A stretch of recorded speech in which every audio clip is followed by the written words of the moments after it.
Hey, welcome back to Life with Donna. So, I just really came to talk to you guys. So let's talk. Um,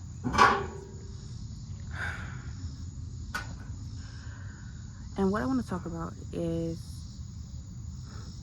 anxiety, depression, and suicide.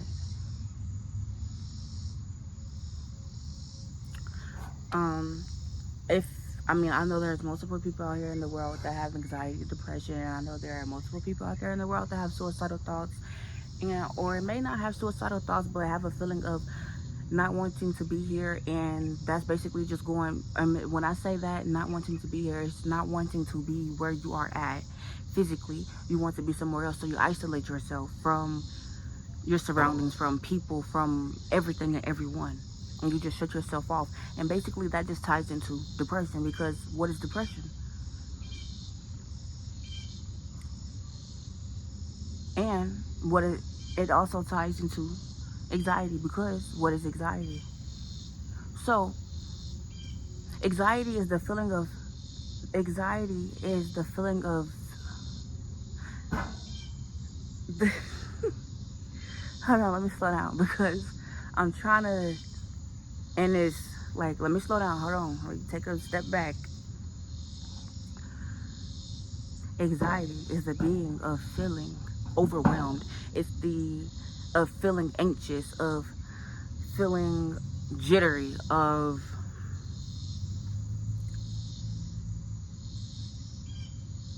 feeling out of place. That's basically what anxiety is. And so once you have anxiety, that leads to depression. And what's depression? Well, let me go back to anxiety. It's a mind thing. They're all mind things. They all have to do with the mind. They're all mind things. Anxiety is also where you get the first few feelings of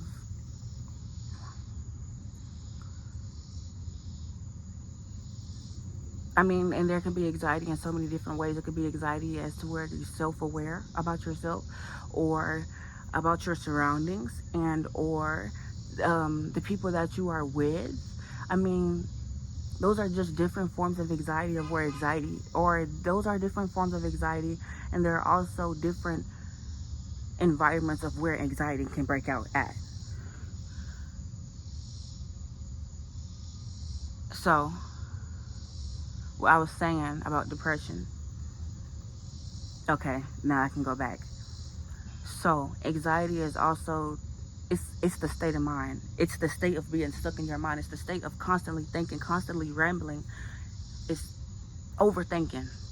That's anxiety. You're overthinking about this, you're overthinking about that. So it's causing you to be overwhelmed. That's the first step.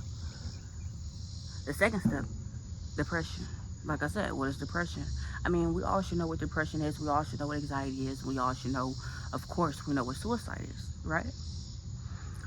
But depression is the state of being down. It's the state of being saddened. It's the state of feeling isolated. It's the state of wanting isolation. Once again, it's also the state of your mind. It all has to do with your mind, the way you think. And then suicide. What's suicide? Well, suicide is when somebody decides that they want to take their life. Or in some cases, that's when people do take their lives. In most cases, that's when people take their lives. They take their own lives because, why? Because they have anxiety and they have depression. Because they're so overwhelmed and they're so lonely, they're so down, they're so depressed, and they just feel like they have nobody to turn to. They feel like they don't have nobody they can talk to. They're alone. They feel alone, and the people around them make them feel like they're alone, like you can't count on them. They make you feel like you're a burden, like you shouldn't be here. And in some cases, you may have times where people actually tell you you shouldn't be here. So then when you have somebody come to you and they tell you that, and you're already in that state of mind, and somebody comes to you and they say that to you, That's just puts you deeper. That that the seed was already planted, but the seed grew.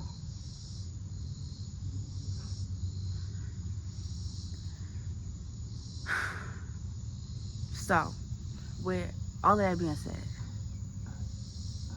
I have been there. I have been there. I've done that. I've had, I was diagnosed with anxiety, diagnosed with depression. I took pills for my depression. I took pills for anxiety. Did it help in the long run? Honestly, I don't feel like it did. I mean, and then you have to think about, like, if you have anxiety, you have depression, most times the pills, they only make your situation worse. And why? Because they know, doctors know, that's how they get their money. The stuff that they put into the pills, oh, well, and they tell you off bat, if your symptoms can worsen, if your symptoms worsen, then let me know. And then at that point, what are they going to do? Switch you to a different medicine, and that medicine was higher than the last medicine was. And it's just a never-ending cycle. I had depression growing up. I was depressed. I had suicidal thoughts. Mind you, I was in middle school. Like, when I first started feeling depressed, I didn't know. Anxiety came first, but did I know that was anxiety? No, I didn't. I was still young. I didn't know nothing about none of this. Anxiety came first. I was always anxious. I was always overthinking. I was always just didn't really like being around people. I was always just yeah, but which led to depression. And I was where was I in? Had to been like fourth grade. You know what? No. I mean, yes, that's when I can say, like, it really started for me. When it got worse, when you gotta, like, there's different levels to it. You start small, you start off with this little bitty thing, and then it grows. The seed grows. Like, the seed was already planted, and after time, if you're not doing anything to decrease that seed or to remove that seed, all that seed is going to do is grow. And that's what was happening to me. So I was in middle school, maybe like 6th grade. That's when I first got the thought of cutting myself. Like, just get a knife and cut myself, or something sharp and just cut myself. But at that point, I wasn't suicidal. No, I wasn't suicidal. Like I said, there are levels to this. There are stages. At that point, I wasn't suicidal. I needed to feel pain. I was hurting so much on the inside that I physically needed to feel the pain. I needed to see it on the outside. It became a thing for me. Like, when I was hurting, so, like, growing up, I didn't feel like I had anybody that I could talk to, anybody that I could go to. And the one time I did, I went to somebody that I trusted, or I thought I could trust, and that I could go to them and talk to them and just hash out my feelings. And it's supposed to be a one-on-one conversation. It's supposed to be a one-on-one conversation with a trusted adult. But yet she went and she told my guardian that I wanted to talk to her. Mind you, I asked her not to go to anybody. I wanted to talk to her one-on-one.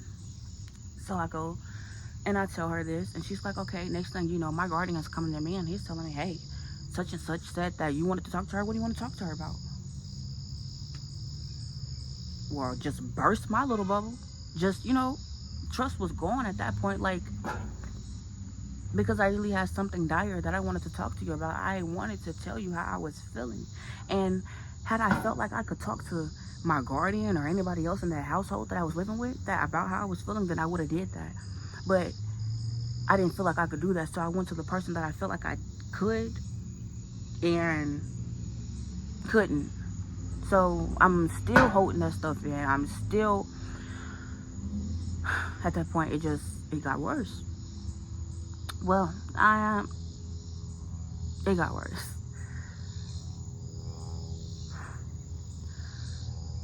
So after that, I didn't talk to her for a long time because I felt betrayed.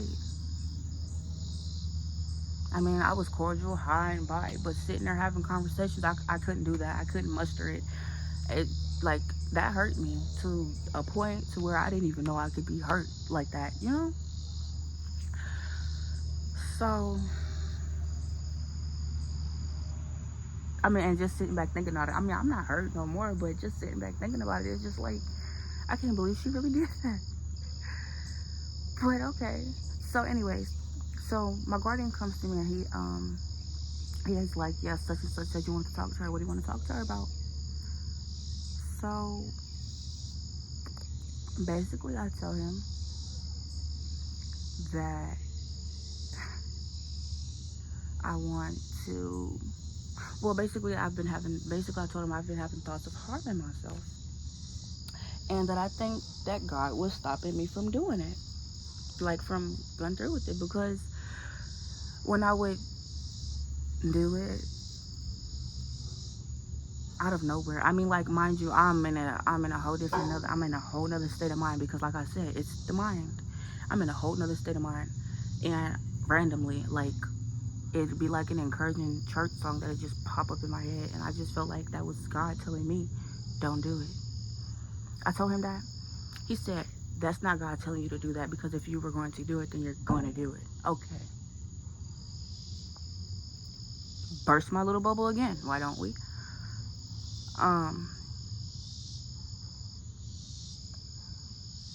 And because, like, I don't even know if he realized it, but it sort of contradicted himself, and I'm gonna get into that, because, mind you, I'm like in the 6th grade. Okay, fast forward. I'm grown. I moved out. I'm grown. I moved out the house. Staying with a boyfriend of mine at the time. I'm staying with him, and the stuff that I'm going through there, and that's a whole nother conversation for a whole nother day, but it will be, I will be making a video on that too.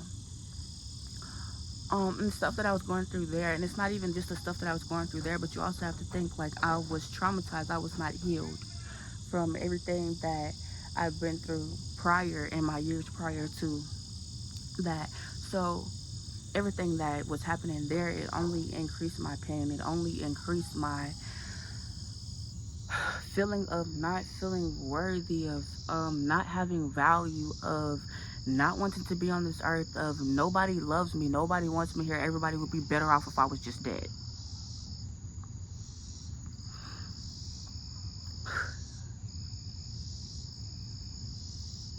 So I start back cutting myself again. And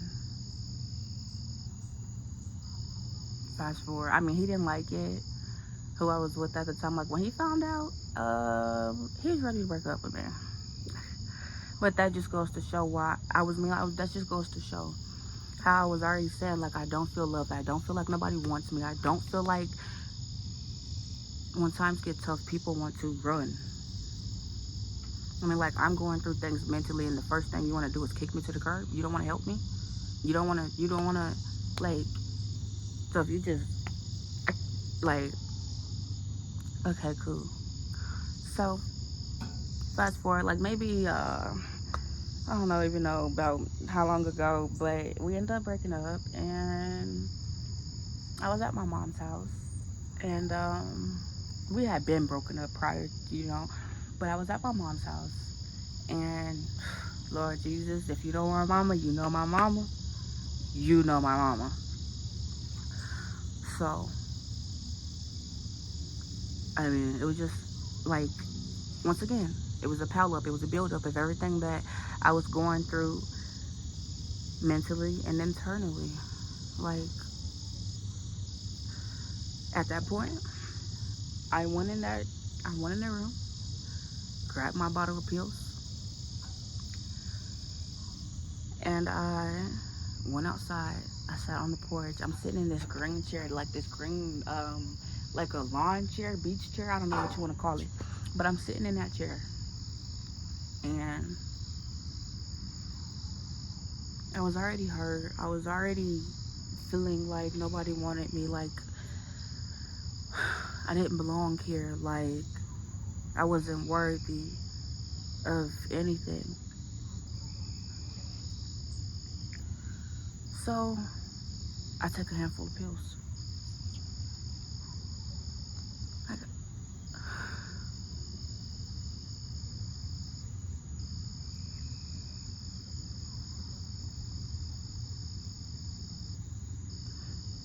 I took a handful of pills. And I'll never forget it. My brother girlfriend at the time, she ends up coming outside and she's like, hey, you want to smoke this blunt with me? I'm like, yeah, let me go ahead and get my last smoke in. I done already took the pills, and little did anybody know. So I'm just sitting there waiting for the pills to kick in. Like, I'm ready to go. I'm ready to go. I don't want to be here.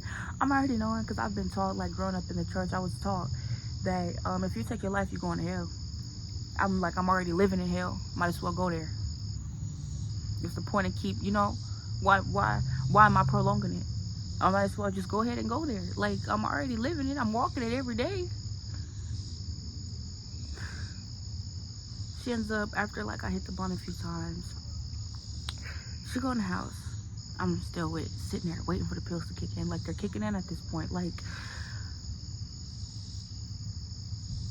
I took more than a handful because, I wanted to make sure they worked. Like, mind you, there's already prescribed medicine for me. So, I took 2 handfuls of, so I'm sitting there at this point, and I guess the weed, helped kick in quicker. Some people know, if you do one thing and you do it, you know what I'm saying, then if you do something else after that, then it'll enhance the feeling of the first thing that you did. So the pills start kicking in. I'm starting to feel drowsy. My throat's starting to close up. I'm starting to feel weak, lightheaded. I can literally feel my heart it's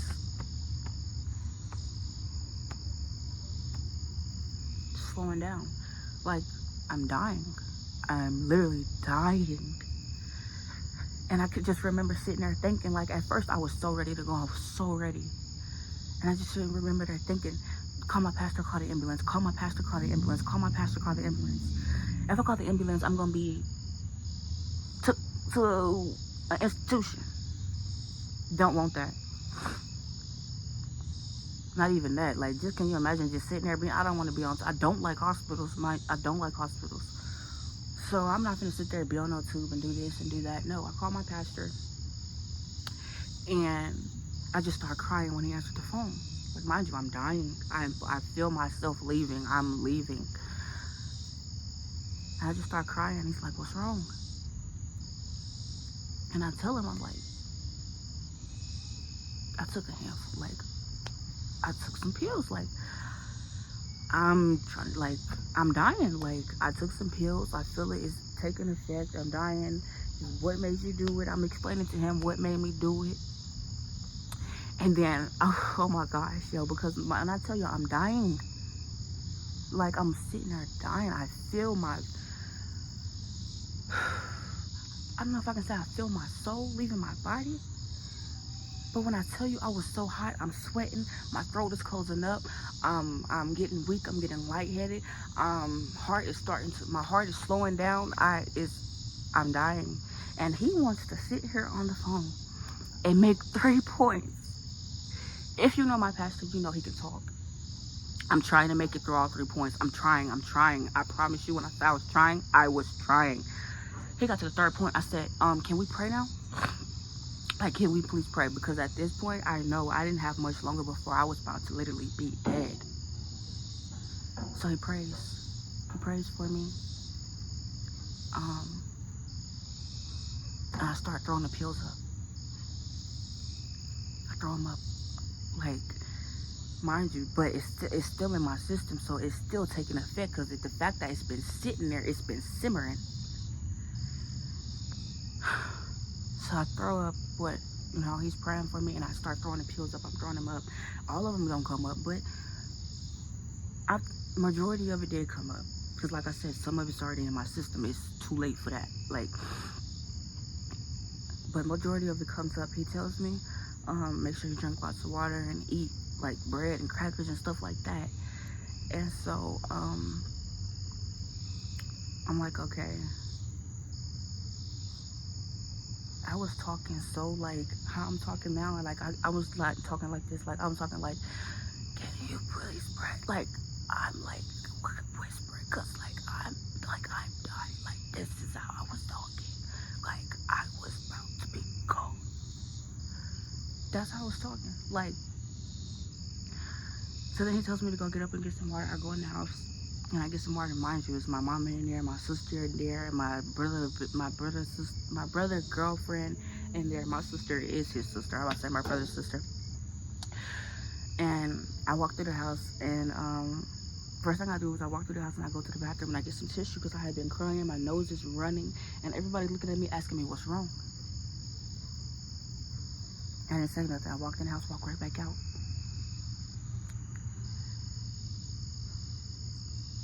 That's the first time I tried. I ain't even gonna say I tried because I almost succeeded. And I'm gonna say God, like I thank God, had God not like gave me that moment of clarity, I would not be here right now. So that's the first time. Second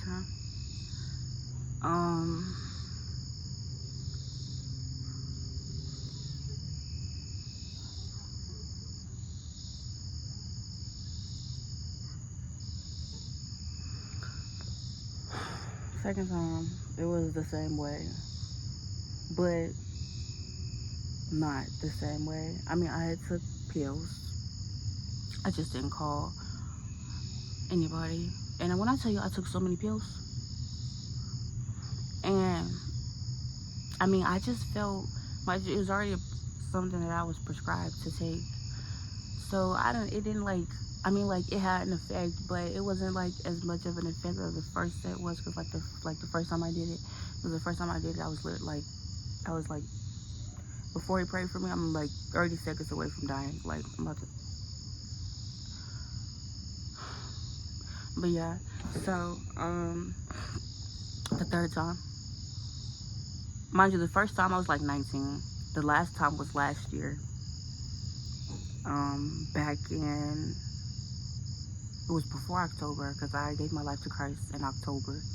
So it was before October. I can't remember exactly when. Mind you, I'm already battling depression. I told my mama know this. I'm already battling depression. Got anxiety. That's why I'm held up in my room all day because I'm depressed. I'm laying in bed all day because I'm depressed. I'm sitting there, I'm crying myself to sleep. Like I'm crying to myself. My mother goes and told me one day, she come in my room, she on the phone with my big sister, and to this day my big sister will tell you she didn't hear my mama say that, and I know she did because she was on the phone and my mama was holding the phone like this. Now if you know my mama be holding the phone like this when she talking. She was holding the phone like this. My big sister heard every word my mama said and didn't say not a word to her. Not a word. My mama told me, you might as well go and kill yourself.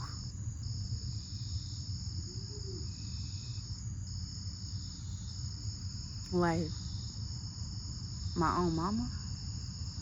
And you, like, I already told you what I was like. I already told you I'm battling depression, and you, like, I'm already battling suicidal thoughts. I'm already battling this, bro. And then you go and tell me I might as well go and kill myself.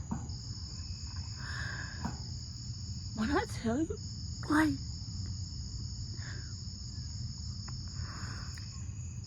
that sent me over the edge. My own mother. I get up immediately. Right after she get out of my room, like, okay, I'm in there, I'm crying. I'm like, she really said this to me. Like, she really said that. And she said it was so much aggression. It was...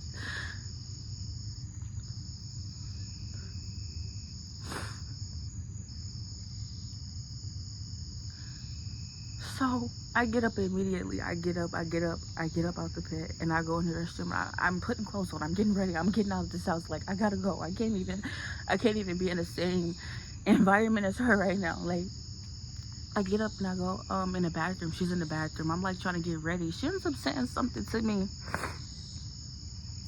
and I tell her to shut up talking to me. He's like, what did you say? Who you talking to? I said, I'm talking to you. Like, what are you, and then she wanted to get like all of, I'm like, no, bro, you just told me I might as well go and kill myself, and now you want to sit up here and do da-da-da-da-da. Like, I'm enraged. I'm hurt. I'm all of that. I did eventually go back and apologize to her for telling her to shut up talking to me, because I ain't never talked to my mom like that before, bro. Granted, I may have, like, when I was younger, that's another story for another time, but never have I ever told mom. I told her shut up talking to me, like, and I said that was so much aggression. Like, it was filled with passion. It was filled with so much passion and aggression. Like, I know she felt when I said that, and that hurt her, but I hurt her because she hurt me. Hurt people hurt people. So I leave. I get my boyfriend at the time. I get him to come pick me up. We go, and then he wanna. Long story short, he got a truck. I ended up jumping out the truck because, like, at this point, like, my mama done told me I might as well die. I'm already battling depression, and then I was drinking too. Like, I left and I started drinking because of what she said, and then it just, drinking do not help situations. Do not drink. Do not drink. Like, I'm telling you, don't drink. Don't do it. It's not for the people. It's not for the people. Like, drinking brings out demons. Drinking brings out spirits. Drinking, that's all it does. So I jump out the truck. It's a big, like, it's like one of them big GMC trucks. I jump out of there, and crazy thing, I told him I was gonna jump out of it, I literally told him. And so he trying to drive close to the side of the road, so I can't open up my door. So he's like driving close to trash cans and stuff, not like hitting them, but close enough to where I can open up my door. I seen the opening, I took it, I opened up my door, and I jumped out of the car. All I remember is 1, 2, 3. Got up and start walking.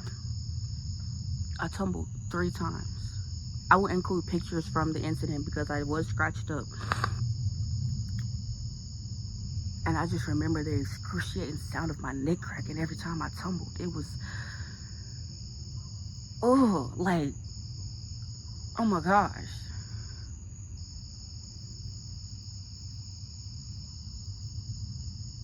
So,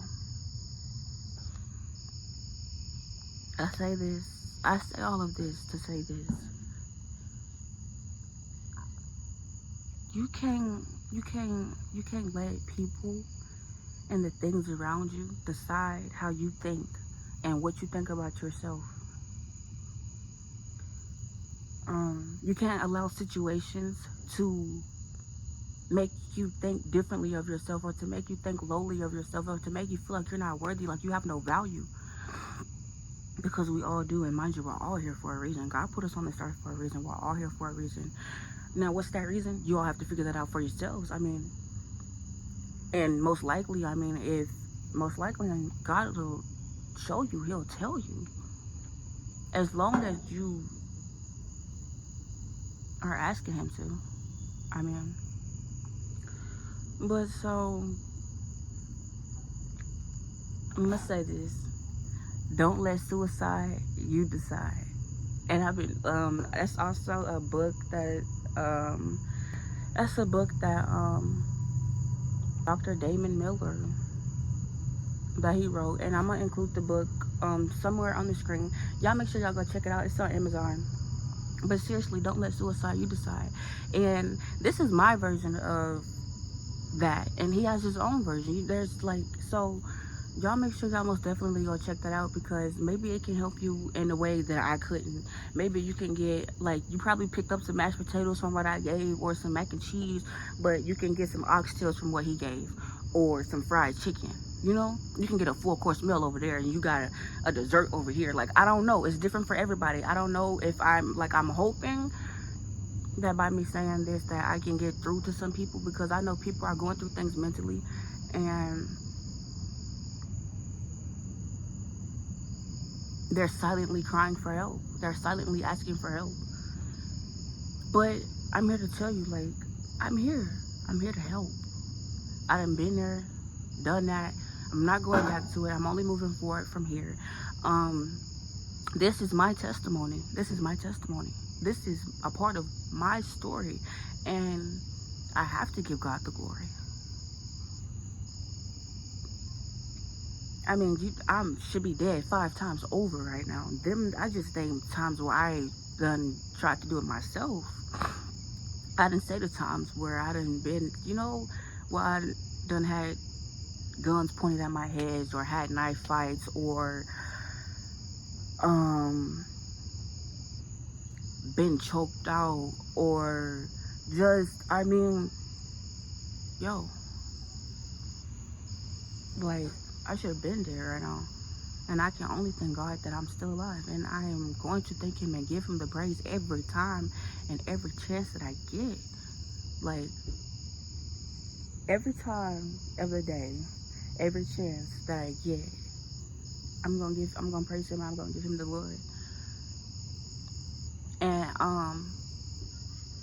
what really made me think about this is because my life, flashed before my eyes again last night.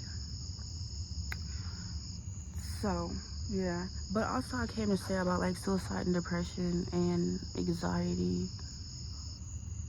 It's a state of mind. You have to be strong-minded and strong-willed to overcome it.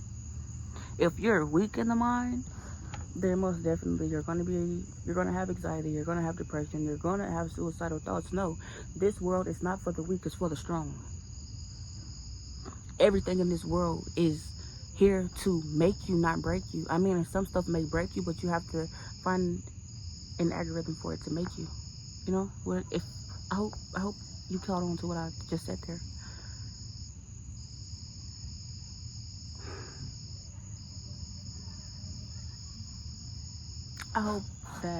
I really do hope that I got through to some people, a lot of people. I hope I did, because I'm telling you guys my story. Like, I'm opening up to you guys so that you know, like, I can relate.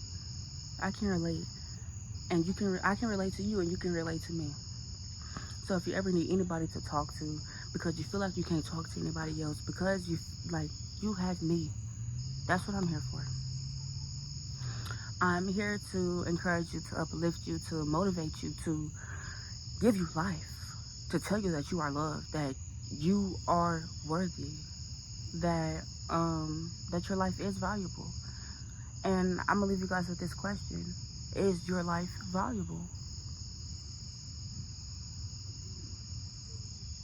Okay, so I did forget to say this when I said that I called my pastor after I took the handful of pills. And the last thing he said to me when he got done praying, he said, God said it's not your time yet. But prior to that, when I was in middle school, and I told him that every time I thought of killing myself, a song was, a gospel was put into my head. And I said, I feel like that was the Lord telling me not to do it. He said, that's not God. But then years later, you go to say, God said it's not your time yet.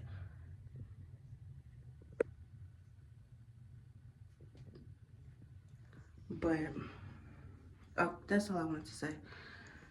Okay, guys. So I also want to say this. Don't look at your scars as a bad thing. Don't view them as a negative thing, something that you want to get rid of. I mean, I was the same. I thought the same way until it was said that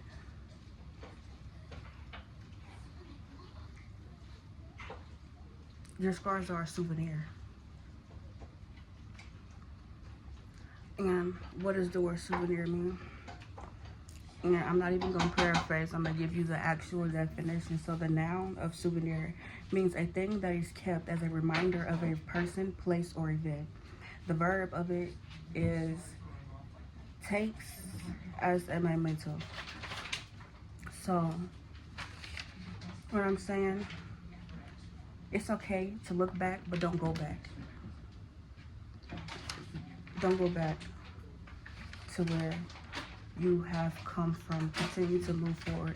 You can look back and see where you have come from and see where you are now, so you can see the progress and the growth within yourself. But don't go back. Keep moving forward. If you look back, then you'll go back. You know?